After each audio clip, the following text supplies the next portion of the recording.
자, 여러분 반갑습니다. 경미TV의 김창겸입니다. 자, 이번 시간에 우리가 삼국사기하고 삼국유사를 한번 비교해 볼 수 있도록 하겠습니다. 시험 문제 무지하게 출제가 잘 되는데 출제 포인트가 있어요. 그러니까 선택지에서 그 문장이 이제 그대로 출제가 되기 때문에 그걸 중점적으로 여러분들이 기억을 해두시면 됩니다. 일단 들어갑시다. 삼국사기하고 삼국유사에서 일단 삼국사기가 먼저예요. 이거는 12세기. 그러니까 연도까지 외울 필요는 없고요. 12세기라는 거.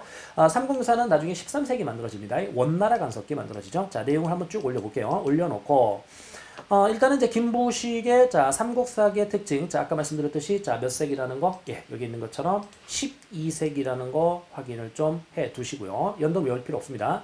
현존 최고의 역사책입니다. 와, 지금요.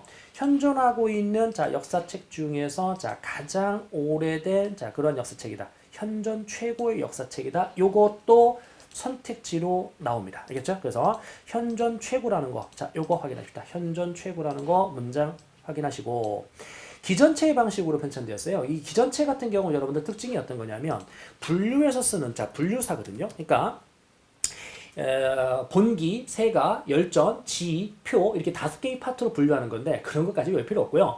분류했다 뭐냐면 인물별로 혹은 다시요. 인물별로 혹은 국가별로 인물이나 국가별로 구분해서 편찬하는 이러한 역사의 서술 방식을 기전체라고 하는데, 중국에서요 그 사마천이라는 자가 이제 한나라 때 사기라는 역사책을 쓰는데 그때 이 기전체라는 역사의 서술 방식이 처음 시작돼요. 그러니까 기전체라는 게 중국에서 시작된 어떤 역사 서술 방식이 하나인데, 통상의 역사책은 어떻게 편집이 되냐면, 그러니까 편집을 할 때 시간 순서대로, 역사라는 것 자체가 이제 시간의 흐름이잖아요. 그래서 시간 순서대로 편집을 했다. 연도별로 편집을 했다. 그래서 이걸 우리가 편년체라고 하는데, 다시요. 무슨 체라고 한다고요? 편년체.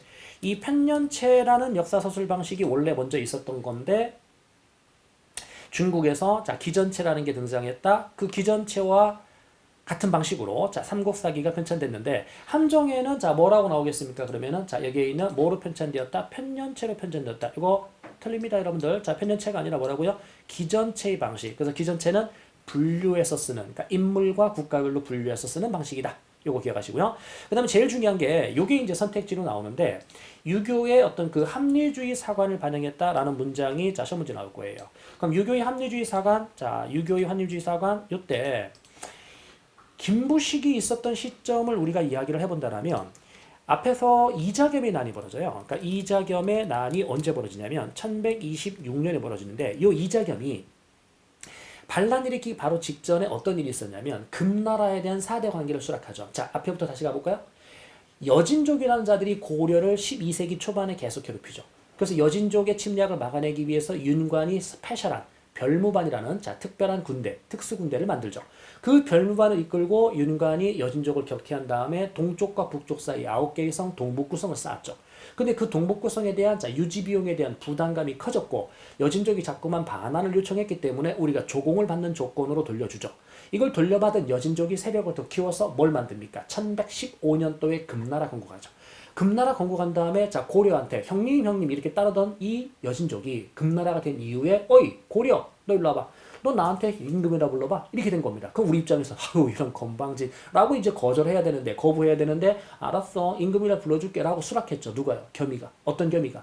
이자겸이가 이걸 수락했죠. 그래서 이자겸이 이걸 수락했을 때 목적은 정권 유지가 목적이라고 그랬고, 결과의 값은 금나라를 섬겨주기로 했기 때문에 북진 정책이 중단돼 버린 거죠. 어쨌든 보수적인 성향의 이자겸이 당시 최고 권력자였었고 금나라에 대한 4대 관계를 수락을 해놓은 겁니다. 됐죠? 그런데 그 뒤에 이자겸은 결국 반란 일으켰고, 그 반란 과정에서 제거가 될 겁니다. 이자겸이 제거가 된 다음에 묘청의 난이 진압된 거죠? 아니죠. 이자겸의 난이 진압된 거죠. 그때 묘청이 뭘 주장하냐면 서경천도 운동을 주장합니다. 묘청의 서경천도, 왕이시여 이자겸이 반란 일으킨 이유가 뭔지 아십니까?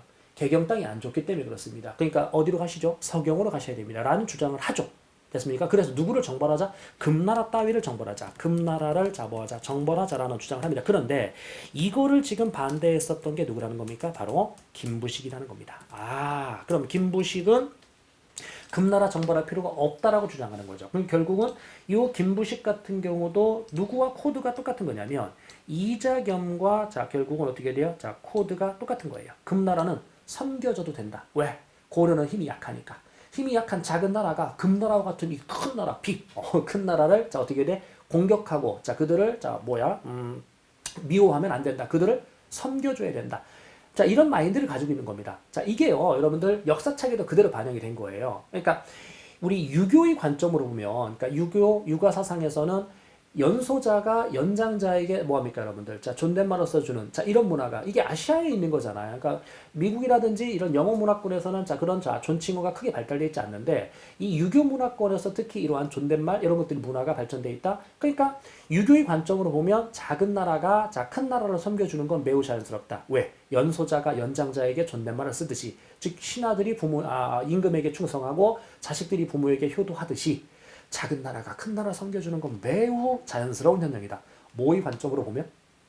유교의 관점으로 보면. 그래서 여러분들 자 유교의 자 합리주의 사관이 반영되었다. 이 문장 이제 이해되시나요? 그러니까 유교의 관점대로 본다라면 여기 있는 뭡니까? 이 김부식이 쓴 삼국사기에서 유교의 관점으로 바라본다라면 금나라에 대한 자 무슨 관계는 사대 관계는 매우 자연스러운 현상이다라고 지금 보고 있는 겁니다. 그래서 시험 문제에서는 어떤 용어들이 나오냐면 자 지금 보이는 시험 문제에서 나오는 것들은 요겁니다. 현존 최고 역사책이다. 기전체다. 자 그리고 유교의 합리주의 사관이 반영되었다.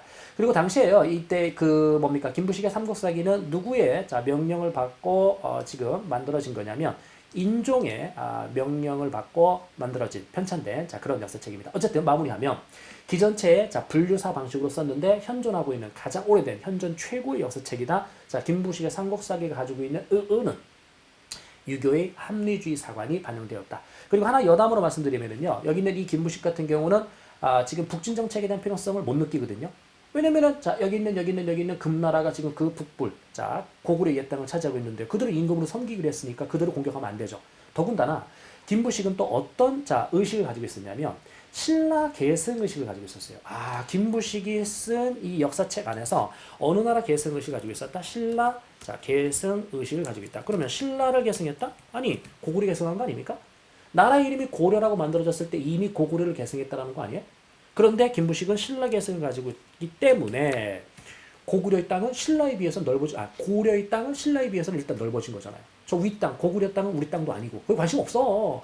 그러니까 결국 어떻게 돼요? 여기 있는 신라 계승을 표방하고 있는 김부식 같은 경우는 자 무슨 정책에 대한 의지가 없는 거예요? 북진 정책을 자 할 필요가 없죠. 북진 정책이 결국 뭐 되고 있다? 중단되고 있다.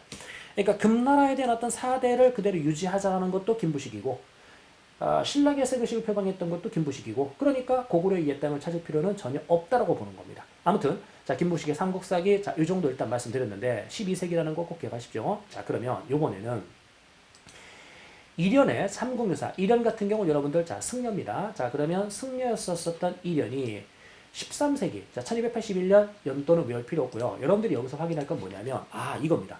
원나라 간섭기입니다. 자 원나라 간섭기인데 이 원나라 간섭기에 이때 써있네요. 자 원나라 간섭기에 우리의 자주성이 어떻게 된 거예요?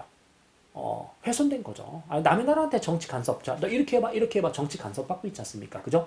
그래서 자주성이 훼손됐는데, 자, 이거를 회복하고 싶은 거예요. 그러니까 목적이 뭐냐면, 우리의 민족, 자, 의식을 고취시키는 게 목적이다. 민족 의식을 자, 회복하는 게 목적이다. 자, 뭔 말이냐면, 우리가 말이야, 그거 알고 있어? 저 위에 만주벌판에 있는 곳에서 마늘 먹고 쑥 먹고 자라났어. 그리고 뭐예요? 고조선의 건국 이야기. 단군 이야기가 자, 수록되어 있는 이게 삼국유사거든요. 그래서 고조선에 대한 건국 이야기가 자 수록되었다. 자 보시면은 자 밑에 뭐라고 되어 있습니까?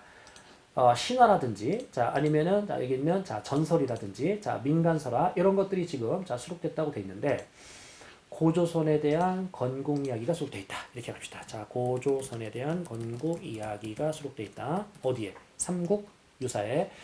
그러면 결국은 이 고조선에 대한 건국 이야기 이걸 통해서 뭐 하고 싶었던 거냐면 우리의 민족의식을 다시 한번 회복하자. 우리는 저 위에 만주벌판에서 자라난 아주 대단한 민족이야. 그런데 우리가 지금 현재 몽고 따위한테 잠시 간섭과 지배를 받고 있잖아. 어떻게 해야 돼? 빨리 벗어나야 될 거 아니야. 라고 이제 민족의식을 다시 한번 고취시킬 목적의 역사책에 자 편찬되는데 그게 바로 삼국 유사였었다는 겁니다. 자, 아무튼요. 그 다음에 자 기억할 거는 이제 기사 본말체라고 되어 있는데 이 기사 본말체는 자 특징이 어떤 거냐면 사건 중심으로 쓰는 거예요. 자, 사건 중심으로 서술했다. 앞에서 기전체 같은 경우는 이제 인물과 국가별로 이제 분류해서 쓰는 자, 이런 역사 방식이라고 있는데 기사 본말체는 하나하나의 사건. 자, 예를 들어서 자, 지금 보이는 여기에 어떤 신화와 관련된 전설과 관련된 자, 민관 설화와 관련된 그래서 고조선이 마늘 먹고 아니죠. 단군이 마늘 먹고 쑥 먹었어요. 뭐 이런 이야기들. 자, 여기 있는 건국 이야기 같은 이런 설화들을 하나의 테마로 해서 즉 뭐죠? 하나의 주제로 해서 사건을 중심으로 해서 편찬한 기사 본말체라는 거. 그럼 앞에서 봤었던 자 뭐하고 비교해서 앞에서 봤었던 삼국사기하고 비교해서 여기 있는 목적은 민족의식을 고취시키는 게 목적이다. 그래서 여러분들 여기 있는 신화나 전설, 민간설화, 자 특히 고조선에 대한 무슨 이야기가 수록되어 있다? 건국 이야기가 수록되어 있다. 자 하나 더 참고로 말씀드리면요, 이 고려 시대 같은 경우는 고조선의 건국 이야기가 다시 고조선의 건국 이야기가 수록되어 있는 역사책이 자 일연에 다시요. 일연에 자 무슨 유사가 있었고요? 삼국 유사가 있었고요. 그 다음에 이승휴의 제왕운기라는 역사책도 있는데 이 둘 다 몇 세기 거냐면 둘 다 13세기입니다. 둘 다 13세기인데 자 어떤 게 더 앞서 있냐면 일연 게 더 앞서 있어요. 일연 거 그다음에 이승휴 건데 그럼 이 두 가지가 가지고 있는 의미는 어떤 거냐면 둘 다 13세기 자 누구 간섭기라는 거예요? 원나라 간섭기입니다. 됐죠? 자 원나라 간섭기. 그래서 원나라 간섭기에서 우리가 빨리 뭐 하자? 벗어나야 된다. 그래서 민족의식을 빨리 회복하자. 뭐 이런 겁니다. 아무튼요. 자, 시험에 나오는 거를 정리했는데 삼국사기가 훨씬 더 잘 나와요. 삼국사기가 훨씬 더 잘 나오는데 요 삼국사기를 자 문제를 출제하기 위해서 함정으로 자 누구를 갖다 팔 거냐면 여기 있는 삼국유사를 갖다 팔 겁니다. 그러니까 삼국유사에서 눈여겨봐야 될 거는 편찬된 시점이 원나라 간섭기다. 민족의식을 고취시키는 게 목적이다. 고조선의 건국 이야기가 수록되어 있다. 자, 이게 포인트고 삼국사기에서는 아까 얘기했듯이 자, 현존 최고 역사책이다. 자, 그리고 기전체 방식이고 유교의 합리주의 사관이 반영되었다. 이렇게 여러분들이 자, 마무리를 지으시면 됩니다. 자, 삼국사기와 삼국유사 하나의 단독 문제로도 출제가 되고 자, 지금 보이는 거에서 선택지로도 이제 출제가 되기 때문에 이 역사책이 자, 가지고 있는 어떤 걸 자, 수록했는지 자 그리고 저자가 누군지 자 저자는 뭐 일단 뭐 여러분들 다 이미 암기가 됐을 건데 삼국사기는 근데요 삼국사기하고 삼국유사하고 여러분들 자 혼동하는 친구들이 많은데 자 보세요 자 삼국사기 자 사기 여기에서 누구죠? 김부식입니다. 그래서 여러분들 여기에 보시면 김부식의 자 뒤에 자 시옷 그 다음에 삼국사기에 삼국사기 시옷 시옷 자 김부식의 시옷 자 그래서 이렇게 한번 할게요. 다시 가면은 이렇게 간다라면 포인트로 갑시다. 자 포인트로 갔을 때 여기에서 삼국사기의 시옷 자 그 다음에 김부식의 시옷 이렇게 한번 가볼게요. 됐죠? 자, 그러면 이번에는 자, 뭘 갈 거냐면 일연에 삼국유사 가볼까요? 삼국유사를 가게 되면은 이 삼국유사에서는 일연이라는 자, 일연 같은 경우는 이제 승려입니다. 됐죠? 승려. 승려인데 여기서 뭘 보면 될까요? 그렇죠. 이응 이응을 보면 되겠네요. 자, 이응 이응 색깔을 바꿔 볼까? 이걸로 바꾸자. 이걸로 바꿔서 이렇게 간다라면 자, 삼국유사의 이응. 자, 그다음에 일연에 이응 이응 이러면 여러분들 삼국사기하고 삼국유사 자 저자를 혼동하진 않을 겁니다. 그러니까 되게 무지하게 혼동하거든요. 그러니까 나중에 보면은 신민회, 신간회 이 두 개의 단체 한 글자 차이잖아. 이거 혼동하듯이 삼국사기와 삼국유사를 이제 많이 혼동을 하는데 자 이것도 뭐 이렇게 표현하면 또 안 되긴 하는데 한번 가볼게요. 자 삼국 사기는 여러분들 자 말 그대로 역사책인데 그렇게 하지 말고 사기를 쳤어. 오야 거짓말한 거야? 자 부식 썩었네. 자 이름 갖고 장난치면 안 되지만 어쨌든 시험에 여러분들 자 마지막에 혼동을 자, 최소화시키기 위해서 자, 유치하게 한번 말씀드렸습니다. 뭐라고요? 사기. 사기. 자, 그다음에 부식이 이제 썩었다는 뜻이잖아요. 자, 그래서 이렇게 한 번만 연결 지을게요. 자, 아무튼 말도 안 되는 얘기. 그래서 여러분들 저자와 편찬식이 자, 삼국사기는 12세기고요. 삼국유사는 13세기 원나라 간섭기라는 거. 자, 다시 한번 마무리를 지었습니다. 네. 수고하셨고요. 또 다른 영상을 통해서 만나뵐 수 있도록 하겠습니다.